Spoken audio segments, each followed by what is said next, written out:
Hello friends, welcome to my channel.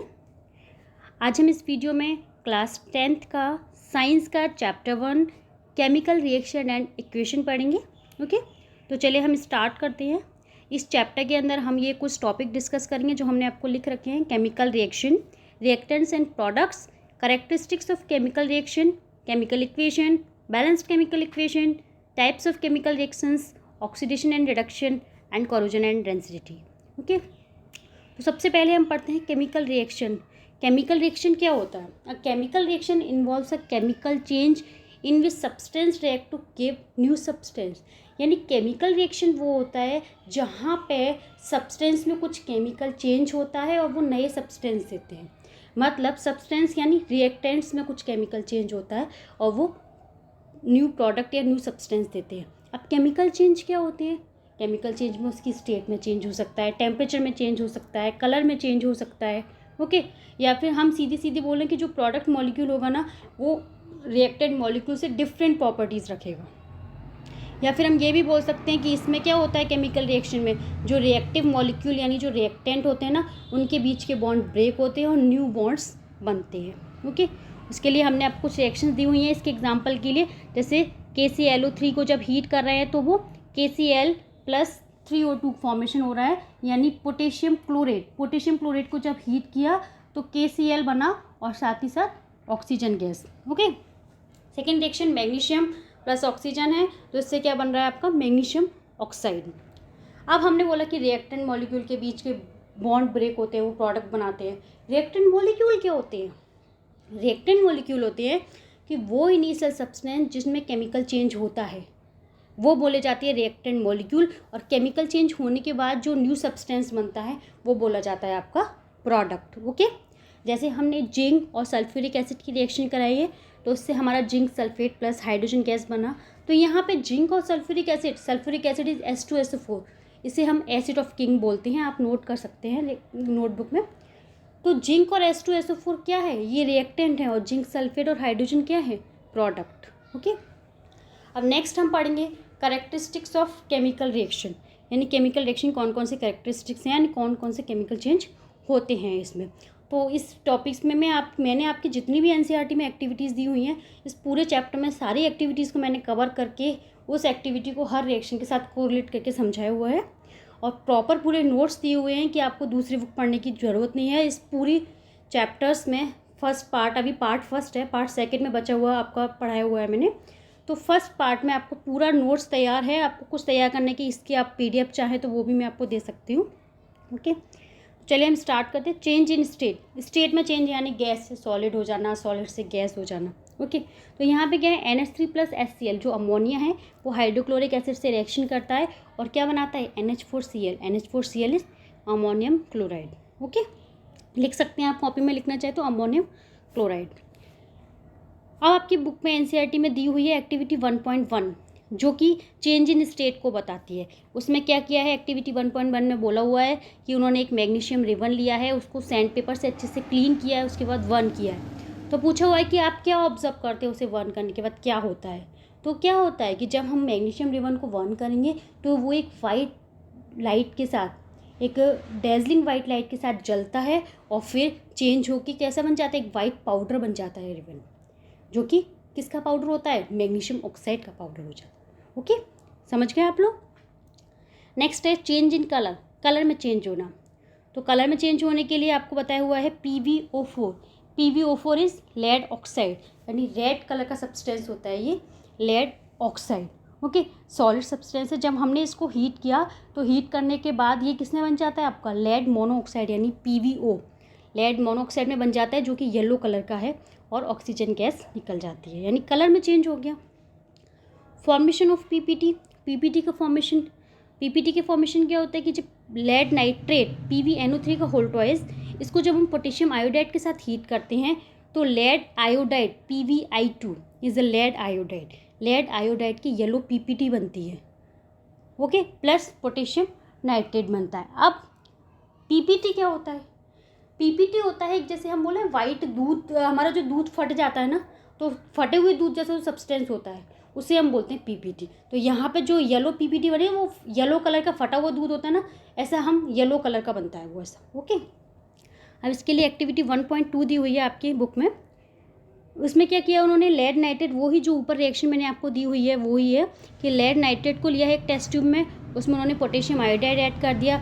तो हम क्या ऑब्जर्व करते हैं, तो कॉमन सी बात है, हम बता रहे हैं, ऊपर बता दिया हमने कि हम क्या ऑब्जर्व करते हैं कि उसमें जो येलो कलर की पीपीटी बनती है। येलो कलर का पीपीटी किसका बनता है, लेड आयोडाइड का। ओके, समझ गए आप लोग। नेक्स्ट है आपका change in temperature. Change in temperature, temperature में चेंज हो जाना। ओके, जब कैल्शियम ऑक्साइड को वाटर के साथ हीट किया जाता है तो हमारा कैल्शियम हाइड्रोक्साइड प्लस कुछ हीट निकलती है। तो यहाँ पे क्या है, जो हीट निकल रही है यानी कुछ टेम्परेचर में चेंज हो रहा है। ओके, इसी तरीके से इवोल्यूशन ऑफ गैस, तो zinc, Zn is zinc, zinc को जब सल्फ्यूरिक एसिड के साथ हम गर्म करेंगे तो जिंक सल्फेट बनता है और हाइड्रोजन गैस निकल जाती है, यानी इवोल्यूशन ऑफ गैस हुआ। अब एक्टिविटी 1.3 जो एनसीईआरटी की बुक में आपकी में दी हुई है वो इन दोनों, ये दोनों जो केमिकल चेंज हुए हैं इन दोनों को कोरिलेट करती है। देखिए कैसे उन्होंने की कि जिंक ग्रेन्यूल्स लिए एक फ्लास्क में या टेस्ट ट्यूब में, उसमें सल्फ्यूरिक एसिड को ऐड किया, उसके बाद वो बोल रहे कि आप क्या ऑब्जर्व करते हैं।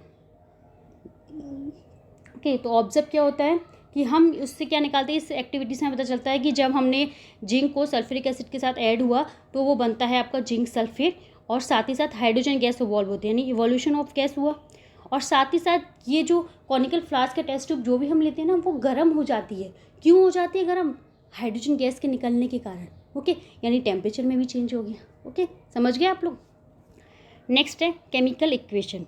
केमिकल इक्वेशन क्या होता है, अब देखिए केमिकल रिएक्शन को वर्डिंग में लिखना बहुत बड़ा हो जाता है, जैसे हम लिखे ZnC जिंक, फिर सल्फ्यूरिक एसिड SuLPH पूरा लिखे, तो उससे बेटर है क्या किया उन्होंने कि उसके लिए उन्होंने बोला कि जो रिएक्टेंट और प्रोडक्ट है ना उनको उनके केमिकल फार्मूलाज में रख दिया, उनके सिम्बल्स की फॉर्म में रख दिया, तो वो हमारा बोला जाता है केमिकल इक्वेशन। ओके, अब आता है आपका balanced chemical equation. Balanced chemical equation क्या होता है, तो balanced chemical equation is very important कि कोई भी रिएक्शन जब होती है तो उसको बैलेंस करना ज़रूरी होता है। जब हम रिएक्शन को बैलेंस करेंगे तभी वो रिएक्शन हमारी कंप्लीट मानी जाती है, उससे पहले वो आपकी रिएक्शन कंप्लीट नहीं मानी जाती है।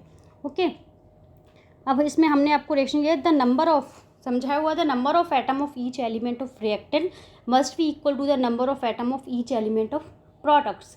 यानी जो एलिमेंट्स, जो रिएक्टेंट के जो एलिमेंट, रिएक्टेंट में जो एटम है, जितने एटम हैं उतने ही एटम आपके पूरे प्रोडक्ट में होने चाहिए, तो ही वो बोली जाती है आपकी बैलेंस्ड केमिकल इक्वेशन। ओके, आगे समझ में। अब देखिए इसके लिए हमने एक रिएक्शन ली हुई है जिंक, Zn, जिंक की वही सल्फ्यूरिक एसिड से ऊपर कई बार कर चुके हैं अब ये रिएक्शन, इससे हमारा जिंक सल्फेट फॉर्म होता है और हाइड्रोजन गैस निकलती है। अब क्या किया उन्होंने, एक टेबल बना लिया हमने, टेबल बनाने के बाद उसमें क्या किया हमने, एक तरफ रिएक्टेंट का लिख लिया, एक तरफ प्रोडक्ट का लिख लिया है। तो यहाँ पे देखिए रिएक्टेंट मॉलिक्यूल आपके दिए हुए हैं,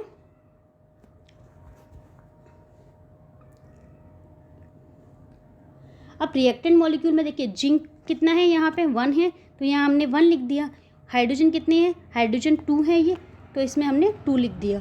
ओके, और सल्फ़र कितने हैं आपने, सल्फ़र 1 है, और ऑक्सीजन कितना है 4 है, तो 4 लिख दिया। अब हम प्रोडक्ट में देखेंगे, प्रोडक्ट में कितने कितने हैं, प्रोडक्ट में Zn कितना है 1 है, S कितना है 1 है, ऑक्सीजन कितना है 4 है, और हाइड्रोजन कितना है 2 है। तो देखिए इसमें रिएक्टेंट, ये तो है आपके रिएक्टेंट और ये है प्रोडक्ट के, तो यहाँ देखिए सब कुछ इक्वल है, तो ये ऑलरेडी बैलेंस है, हमें इस रिएक्शन को बैलेंस करने की ज़रूरत ही नहीं है।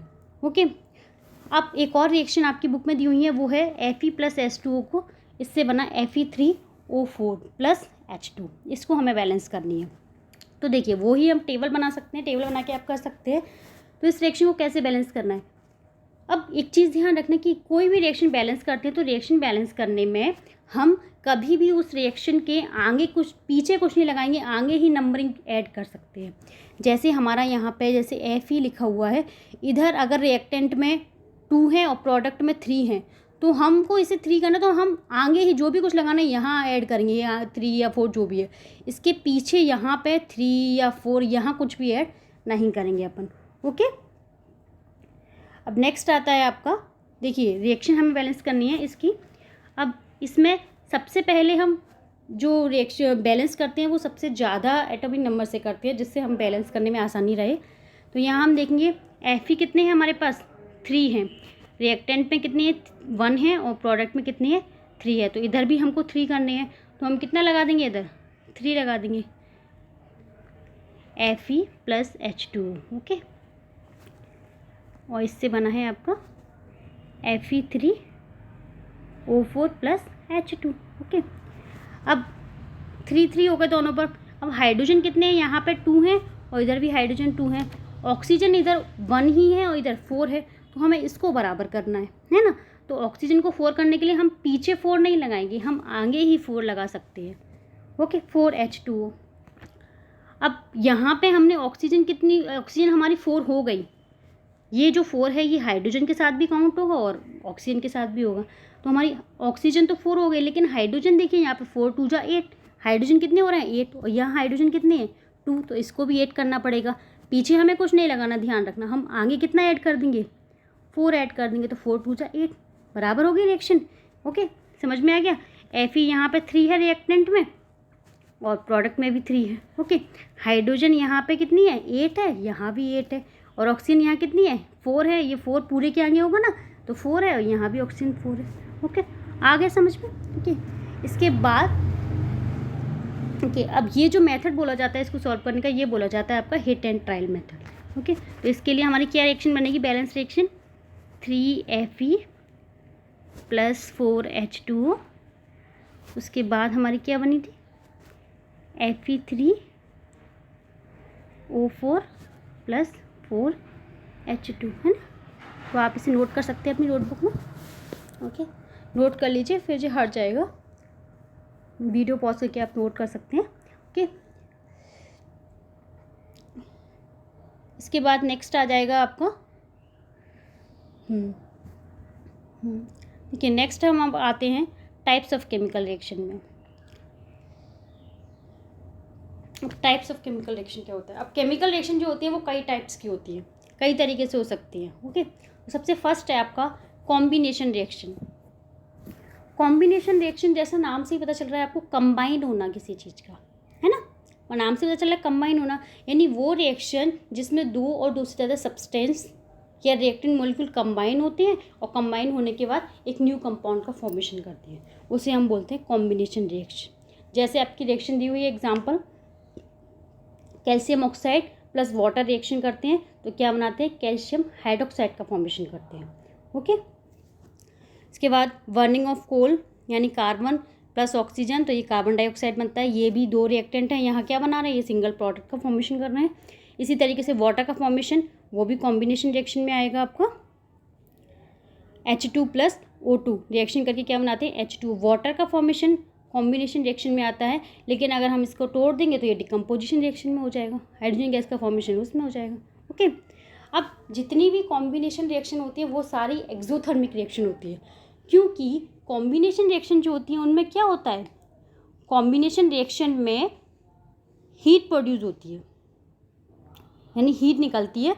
तो जो एक्सोथर्मिक रिएक्शन क्या होता है, a reaction in which a large amount of heat is evolve, यानी वो रिएक्शन जिसमें हीट निकलती है, मतलब बहुत हीट निकलती है, उसे हम बोलते हैं एक्सोथर्मिक रिएक्शन।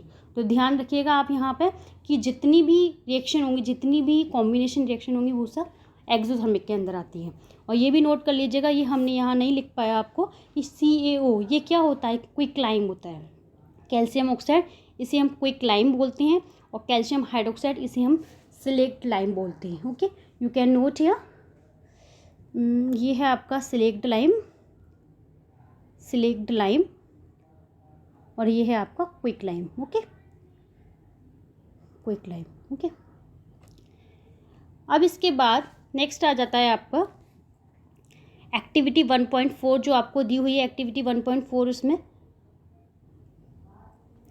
आपकी NCERT की बुक में दी हुई है एक्टिविटी 1.4। उसमें क्या है, इसमें क्या किया उन्होंने, कुछ कैल्शियम ऑक्साइड लिया है जिसे हम क्विकलाइम बोलते हैं, ठीक है, उसमें कुछ वाटर ऐड किया है। अब उन्होंने पूछा है कि आप टेम्परेचर में क्या ऑब्जर्व करते हैं, इस रिएक्शन के बाद क्या ऑब्जर्व करते हैं।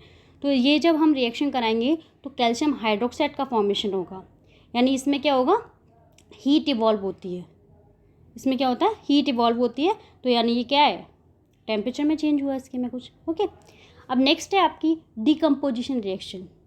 एक चीज़ और आपको हम बता देते हैं, इसमें ध्यान रखिएगा उसको, कि जब स्लेक्ट लाइम जो होता है ना, उसको अगर हम लंबे टाइम तक बीकर में रख देते हैं ना, तो कैल्शियम हाइड्रोक्साइड का जो पीपीटी है वो बीकर के तले में बैठ जाता है।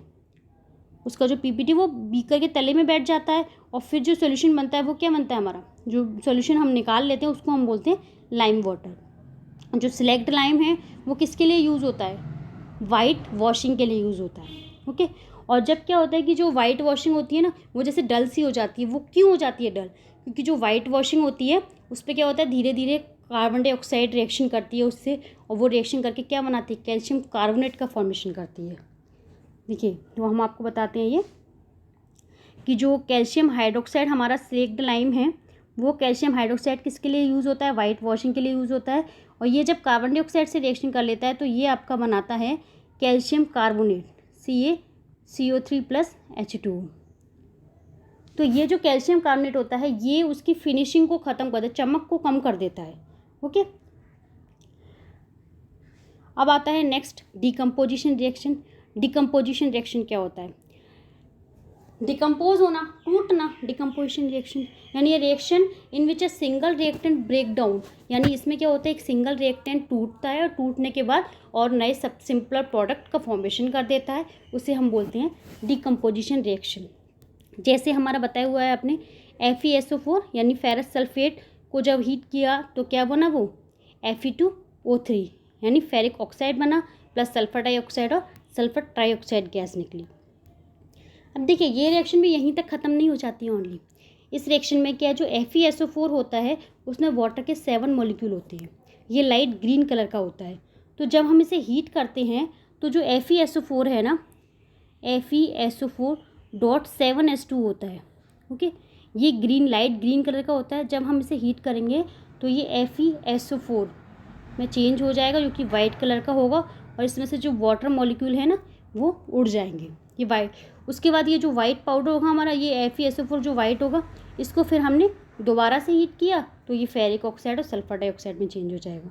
ओके, इस रिएक्शन को आप लिखना चाहें तो लिख सकते हैं। ओके, इसके बाद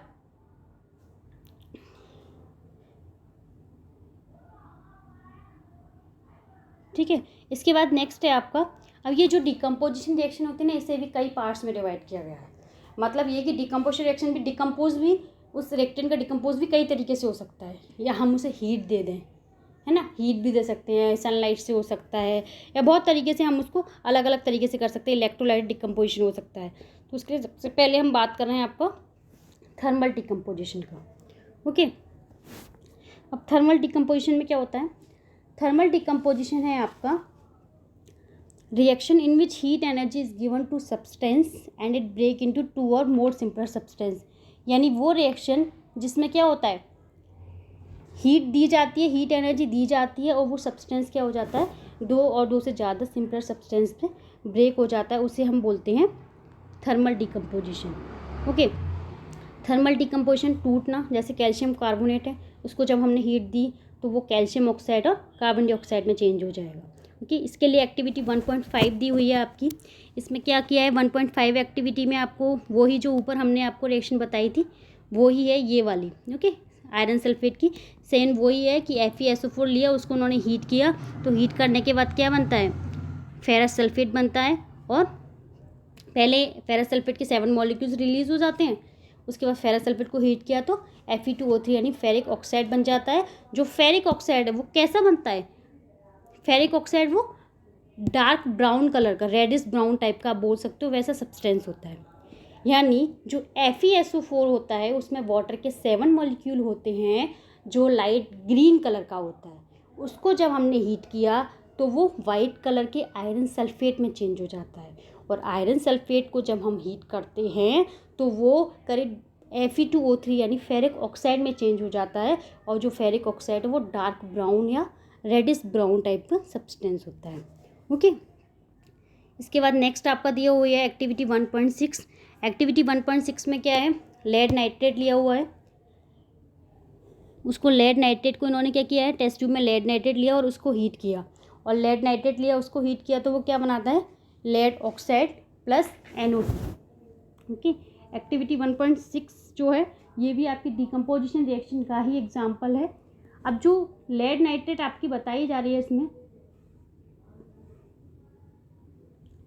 ये लेड नाइट्रेट भी हीट होके डिकम्पोज हो रहा है। डिकम्पोज होके क्या बना रहा है, लेड ऑक्साइड बना रहा है, नाइट्रोजन डाइऑक्साइड गैस बना रहा है और आपकी ऑक्सीजन गैस निकल रही है। ये भी डिकम्पोज हुआ लेड नाइट्रेट का। ओके, तो ये भी डिकम्पोजिशन ही, थर्मल डिकम्पोजिशन में ही इसका थर्मल डिकम्पोजिशन ही बोली जाती है।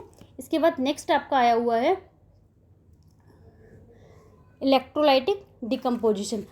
अब लेड नाइट्रेट जो 1.6 आपकी एक्टिविटी है, इसमें हमने क्या निकला, इसमें कुछ ऐसा नहीं है बताने का। इसमें सिंपल हमने लेड नाइट्रेट को हीट किया तो जो रेडिश ब्राउन कलर का जो एक स्मेल सी आती है, रेडिश ब्राउन फ्यूम के साथ में एक स्मेल आती है। और स्मॉल में क्या होता है कि येलो कलर का रेजिड्यू बचता है, उसमें येलो कलर का रेजिड्यू, येलो कलर का सब्सटेंस टेस्ट ट्यूब में रह जाता है। और वो जो येलो कलर का सब्सटेंस है आपका, साथ में जो ऑक्सीजन गैस निकल जाती है, नाइट्रोजन डाइऑक्साइड गैस निकल जाती है, वो सब्सटेंस जो बनता है वो क्या है आपका, लेड ऑक्साइड। ओके, अब इसके बाद आती है नेक्स्ट इलेक्ट्रोलाइटिक डिकम्पोजिशन। डिकम्पोजिशन का ही टाइप है ये भी, यानी हम इलेक्ट्रिसिटी पास कराते हैं उसमें तो वो डिकम्पोज हो जाएगा हमारा रिएक्टेंट, है ना।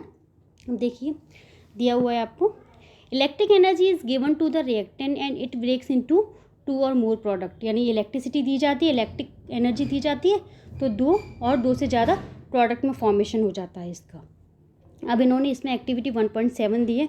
इसमें क्या किया हुआ है, क्या लिखा हुआ है इसमें कि टेक अ प्लास्टिक मग, यानी प्लास्टिक मग लिया, उसमें होल किया हुआ है 2 नीचे और उसमें रबर स्टॉपर लगा दिया है, ठीक है।